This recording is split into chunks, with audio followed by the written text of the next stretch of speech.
오늘 하나님께 주신 말씀은 고린도전서 2장 1절부터 5절까지 말씀입니다. 고린도전서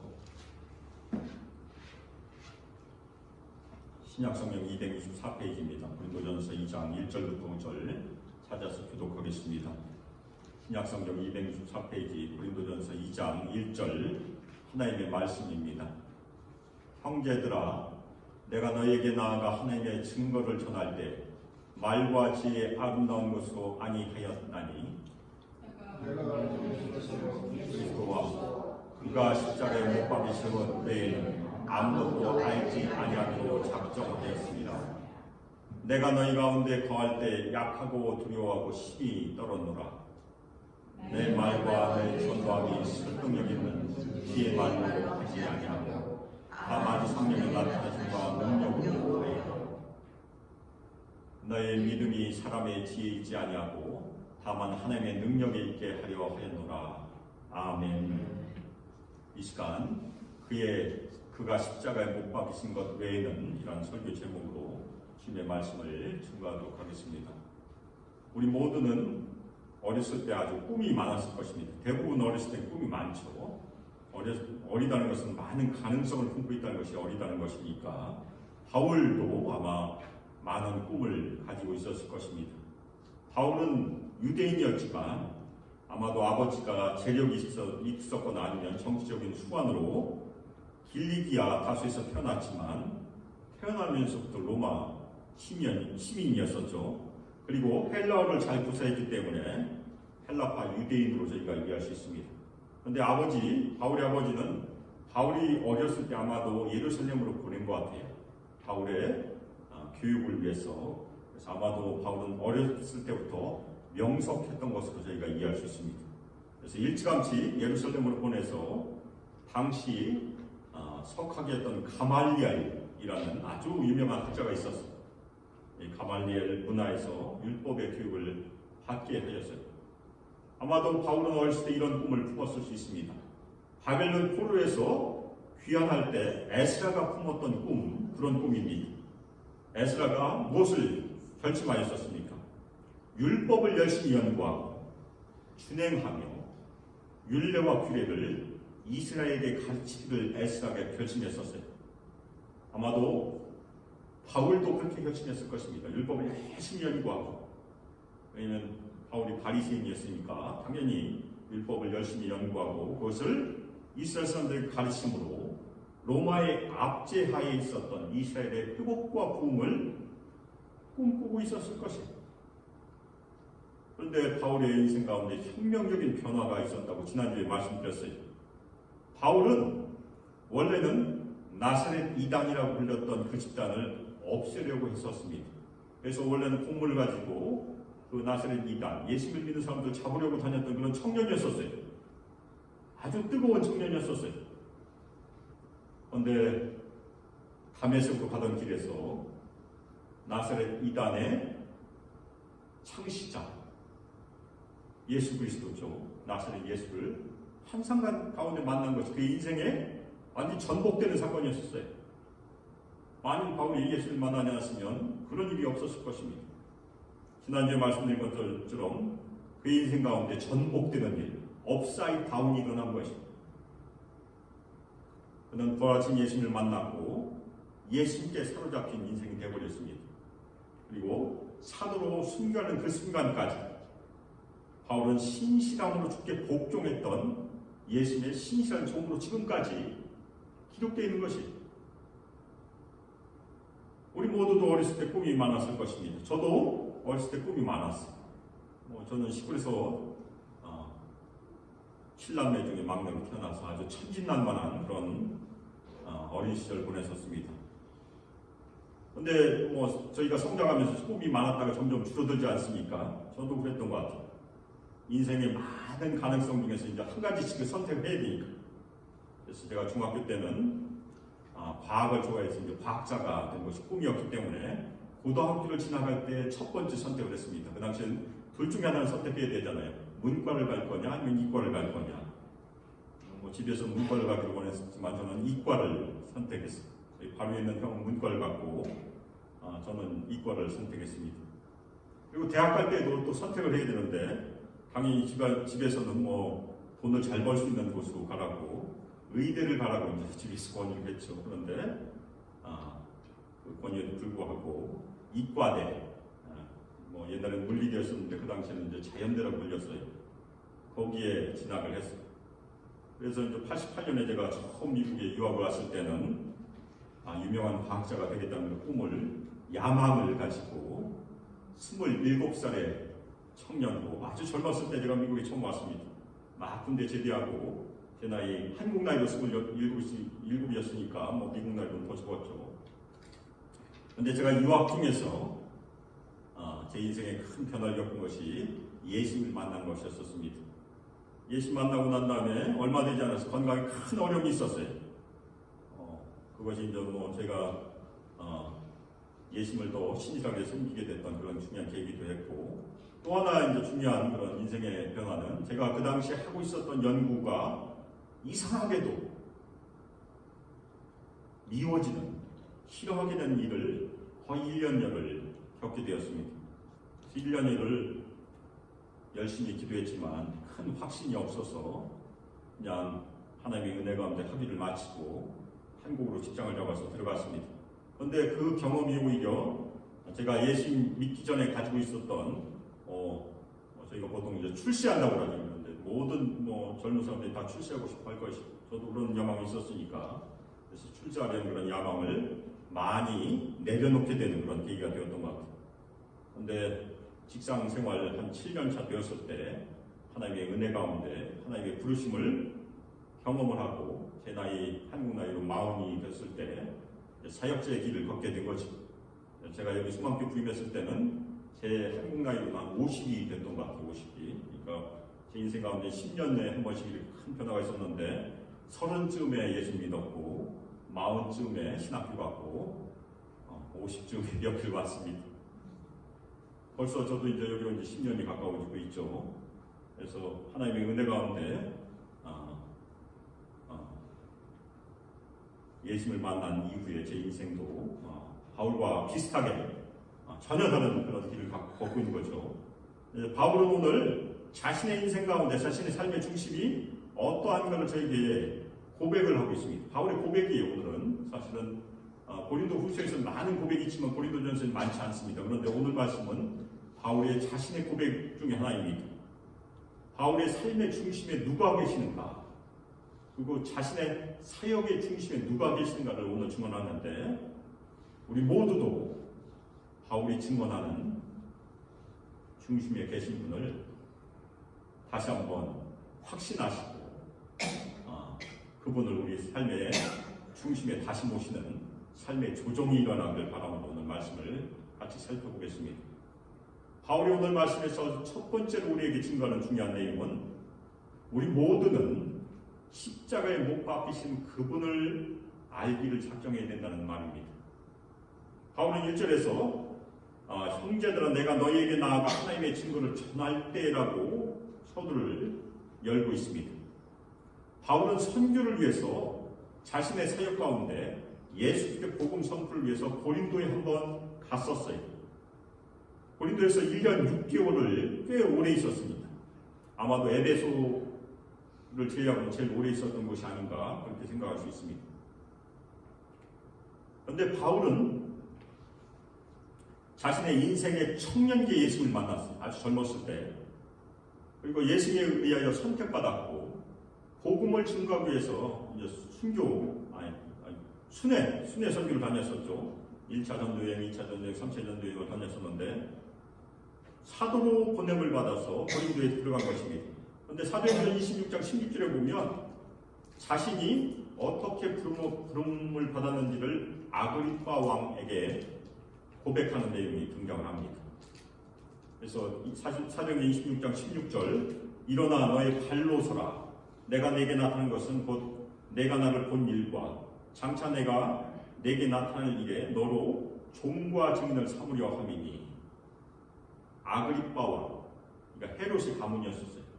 그 헤롯의 한 분봉왕 중에 하나인 아그리파 왕 앞에서 자신이 예수님의 종과 증인으로 세움받았음을 증언하고 있습니다. 그런데 그것에서 그친 것이 아니고 저희가 사도행전 13장에 가보면 안디옥 교회에서 예수님을 섬겨 금식할 때 성령께서 바울과 바나바를 따로 선교를 위해서 세우라는 그런 음성이 교회가 받았어요. 교회가. 사도행전 13장 2절 주를 섬겨 금식할 때 성령이 이르시되 내가 불러 시키는 일을 위하여 바나바와 사울을 따로 세우라 하시니, 이때까지 사울이라고 불렸죠. 그런데 나중에 바울이라고 불립니다. 바울은 예수님에 의하여 당연히 택함을 받았고 부름을 받았습니다. 그런데 거기서 그친 것이 아니고 안디옥 교회라는 지역교회 공동체에서 인정을 받았고 선교사로 파송을 받은 것이 두 가지가 다 있었어요. 그런데 바울이 고린도에 가서 복음을 증거할 때 어떻게 증거했는지를 오늘 증거하는데, 말과 지혜의 아름다운 것을 하지 않았다. 그렇게 우리 개정은 번역하고 있는데, 이것을 달리 번역하면 연설과 지혜의 탁월함으로 하지 않았다라고 번역할 수 있습니다. 연설은 설교예요. 프리칭. 두 가지가 다 필요하죠. 사역에는 당연히 설교도 필요하고 지혜도 필요합니다. 그런데 바울은 연설과 지혜의 탁월함을 추구하지 않았다고 얘기하는 것입니다. 너무나 이상하지 않아요? 사람들 설득하기 위해서 그 당시에는 아주 웅변이 유명했었죠. 웅변을 열심히 연습하고 했던 시절이 그때였었습니다. 탁월한 그 웅변가들이 많이 있었어요. 근데 바울은 정반대의 길로 갔던 사람 중에 하나예요. 웅변을 잘하려고 하지 않았어요. 연설의 탁월함을 추구하지 않았고 웅변술을 쓰지 않았다는 얘기입니다. 그리고 자신이 다른 사람보다 탁월한 지혜에 있다고 부풀리지 않았어요. 바울은 자신을 다른 사람들 위에 놓기 위해서 여러 가지 미사역을 사용하지 않았고 연설의 기교를 사용하지 않았다는 얘기입니다. 당시 연설에서는 다른 사람들을 지배하거나 마음을 조종하기 위해서 여러 가지 기술들을 사용했다고 그래요.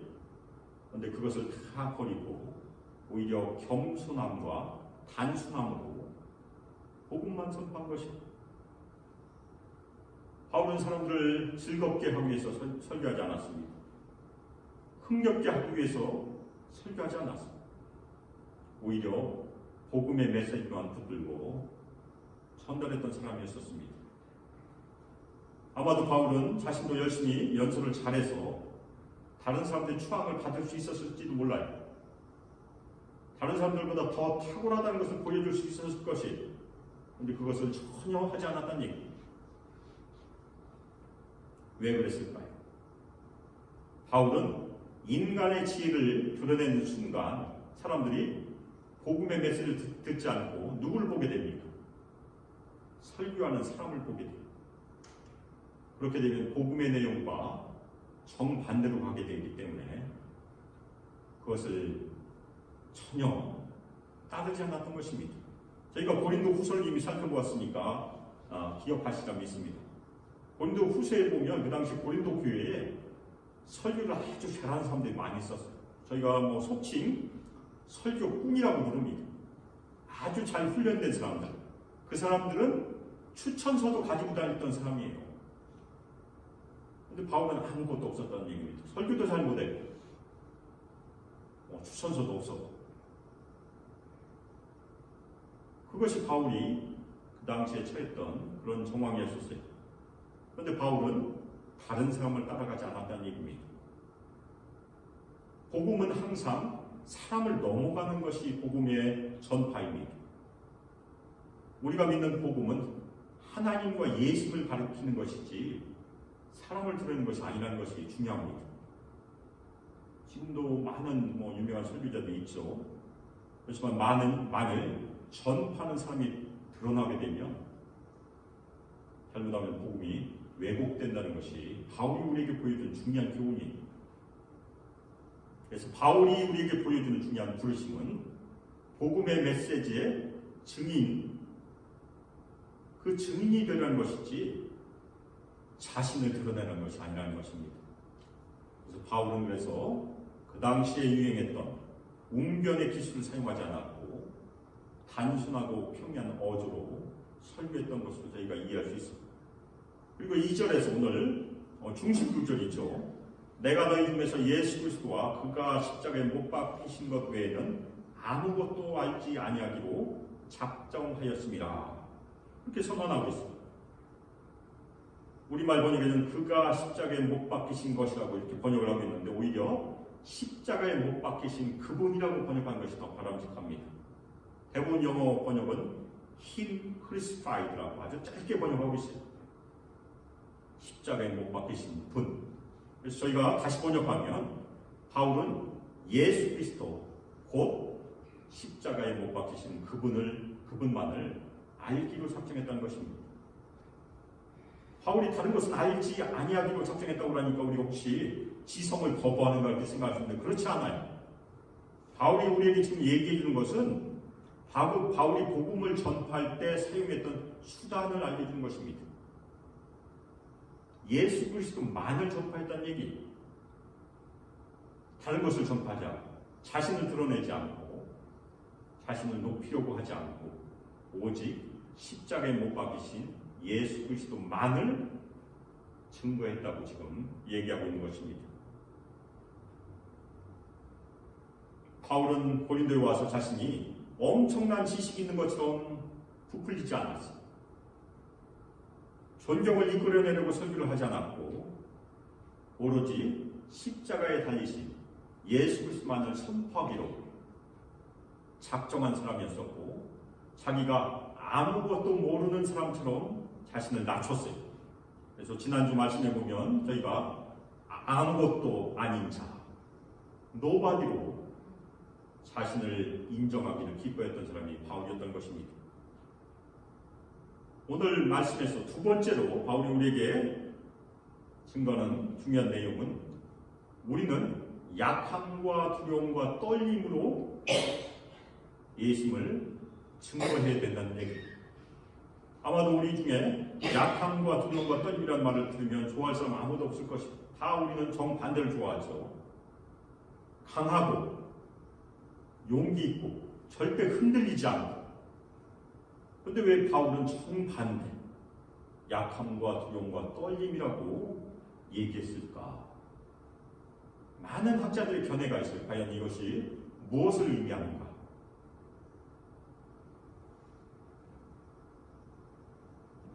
이것은 바울의 개인적인 고백이 내가 너희 가운데 구할 때 약하고 두려워하고 힘이 떨어노라.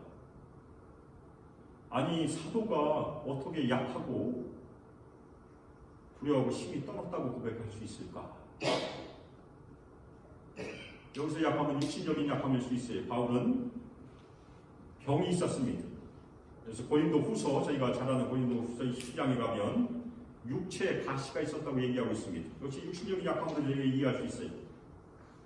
고린도후서 12장 7절 여러 계시를 받은 것이 지극히 크므로 너무 자만하지 않게 하시려고 내 육체에 가시 곧 사탄의 사대를 주셨으니 이는 나를 쳐서 너무 자만하지 않게 하려 하십니다. 그리고 갈라디아서 4장 13절 14절에서도 바울은 육체의 약함을 가지고 있다고 말하고 있어요.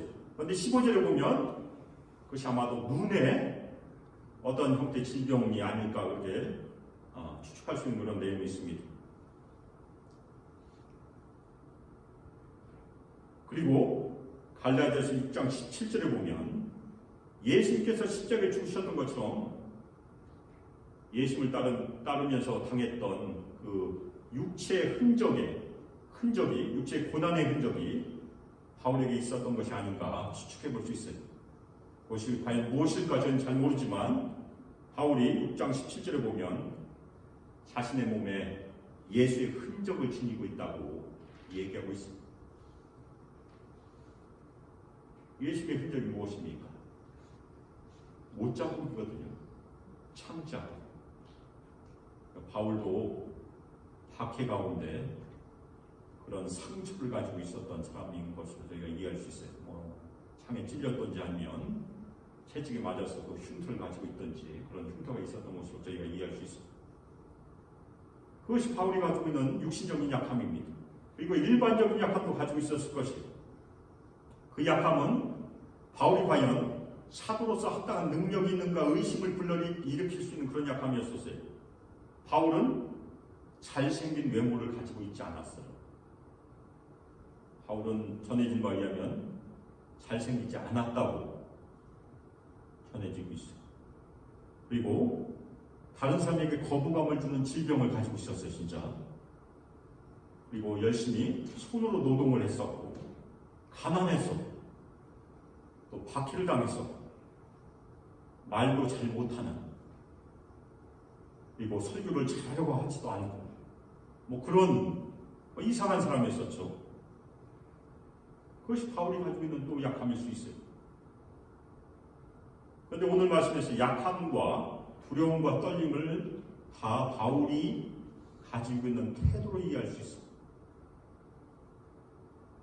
바울은 지난주 말씀에서 강함에 대해서 얘기했지만 강함이 정반대. 예수께서 십자가에 못 박히심으로 약함을 보여주신 것처럼 자신도 약함의 태도를 가지고 있다는 얘기.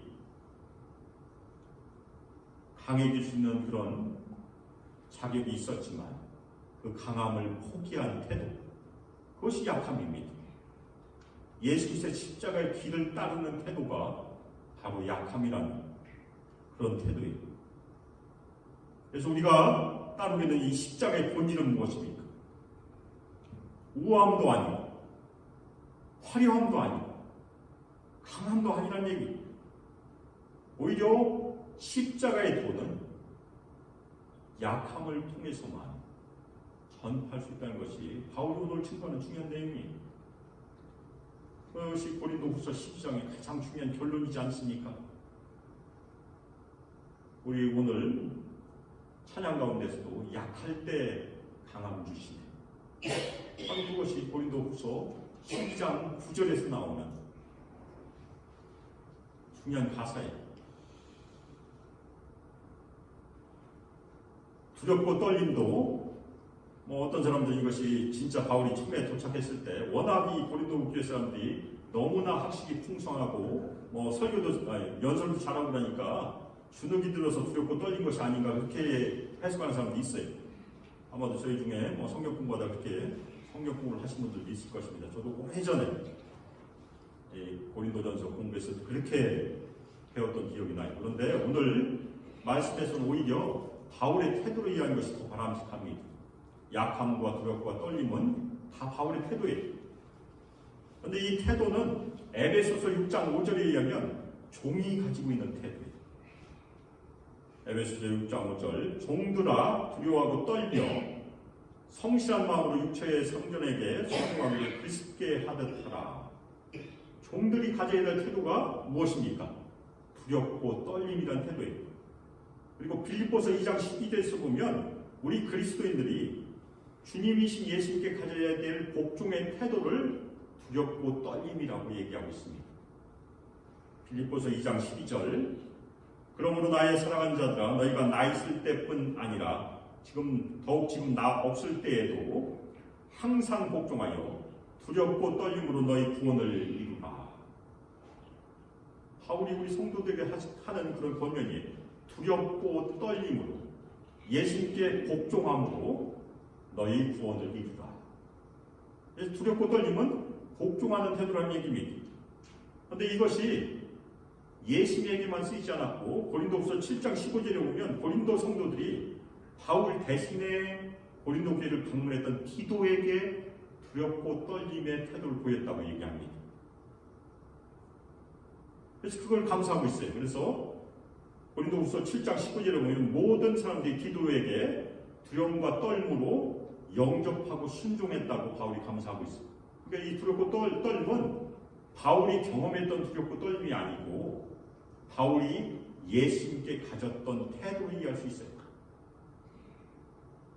바울은 고린도 교회에 도착해서 강함을 포기하고 약함을 입었고 그것이 첫 번째 태도죠. 그리고 십자가에 달리신 예수 그리스도께 복종함으로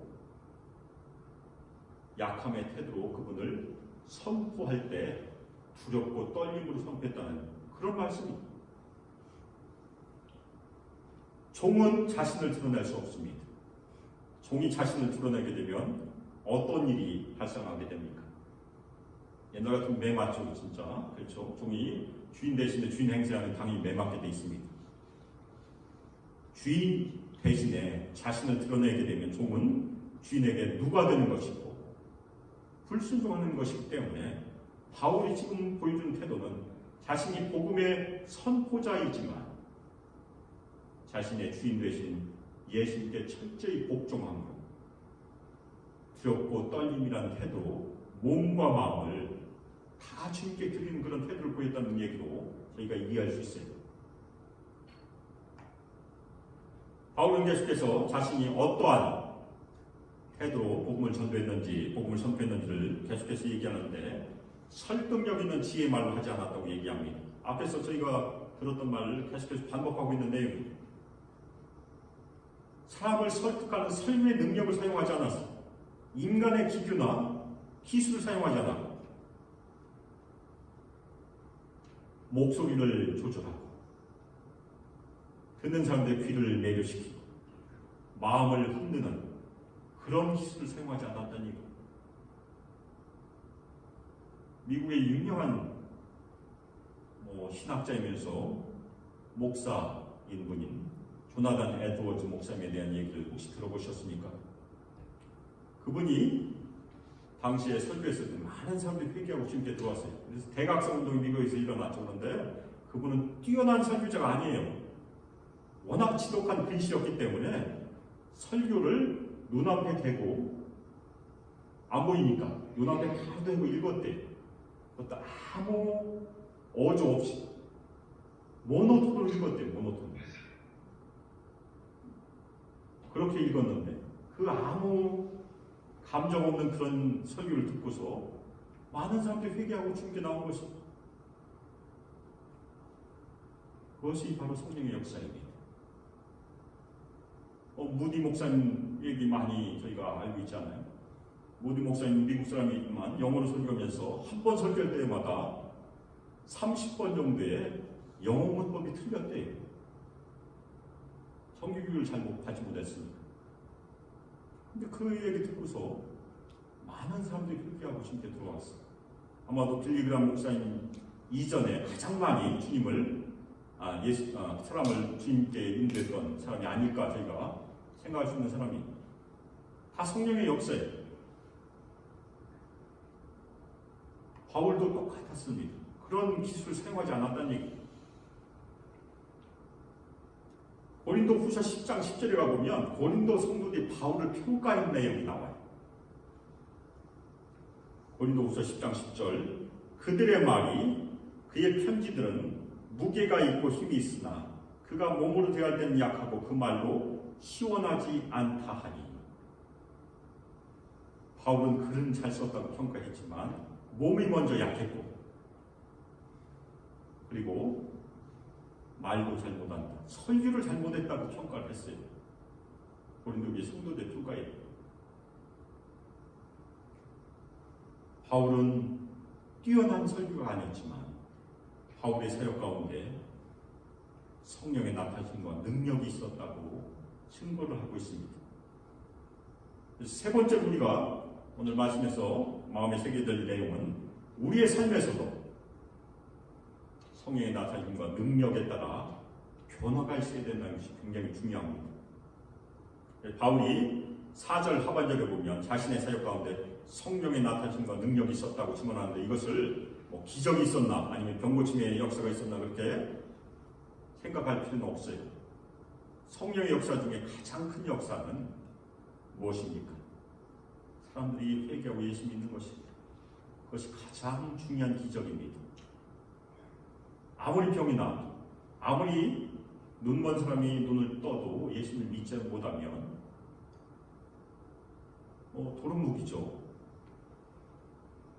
요한복음에서도 38년 된 병자가 예수에 의하여 시험을 받았어요.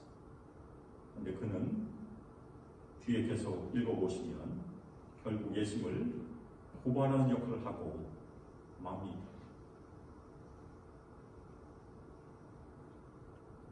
예수님이 병을 고쳐준 사람들이 다 예수님 믿지 않았어요.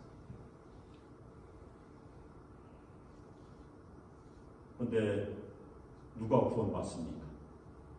병 고친 사람, 병 고침을 받은 사람은 예수님 믿지 않으면 구원받지 못해요. 예수님을 믿는 사람, 그것이 성령이 나타내는 능력입니다. 바울이 지금 그것을 얘기하는 것입니다. 바울이 고린도에 도착해서 십자가에 못 박히신 예수님을 증거하자, 영적인 진리를 선포하자 사람들이 믿고 구원을 받은 것이 성령이 나타내는 능력이라는 얘기예요. 그런데 이 고린도교의 문제는 무엇입니까? 그렇게 구원받았지만 성령에 따라 살지 않는 것이 문제였었어요. 영적인 진리에 따라 살지 않고 육체에 따라 살았다는 것이 3장에 나와요. 육신에 있는 자라고 바울이 얘기하니까 세상의 지혜에 따라 살았던 것이 고린도교의 성도들의 문제였었어요. 그래서 바울이 고린도 교회에 와서 선포하는 중요한 목적은 고린도 교회 성도들이 예수를 믿고 구원받은 것은 사람의 지혜에 있지 아니고 오히려 하나님의 능력에 있었다는 것이 지금 상기시켜주고 있는 것이에요. 그 하나님의 능력은 어떤 결과를 낳습니까? 삶의 변화를 낳는다는 것이에요. 그런데 고린도 교회는 그 삶의 열매, 삶의 변화의 열매를 낳지 못하고 지금 정반대로 가고 있다는 것이 이 사람들이 문제였어요. 서로 싸우고 있었으니까.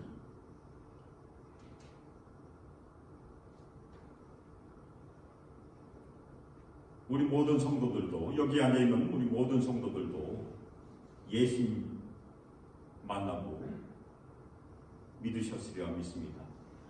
아멘입니까? 그런데 우리가 예수님 믿었을 때 우리가 가지고 있는 소중하다고 생각하는 것 중에 버린 것이 무엇이 있습니까? 예수 믿을 때 버린 거 하나 정도 있어야 되는데 우리가 하나도 버리지 않고 예수만 믿어서 그냥 구원받는다 그렇게 생각하면 뭔가 믿음에 문제가 있다는 것이에요. 바울이 우리에게 지금 증거하는 중요한 내용이 무엇입니까? 우리의 삶의 중심에 누가 계신다는 것을, 누가 계신가를 우리에게 질문하고 있습니다. 바울이 우리에게 증거하는 것은 무엇입니까? 우리 삶의 중심에 십자가에 못 박히신 예수 그리스도께서 계셔야 된다는 것입니다. 아멘입니까?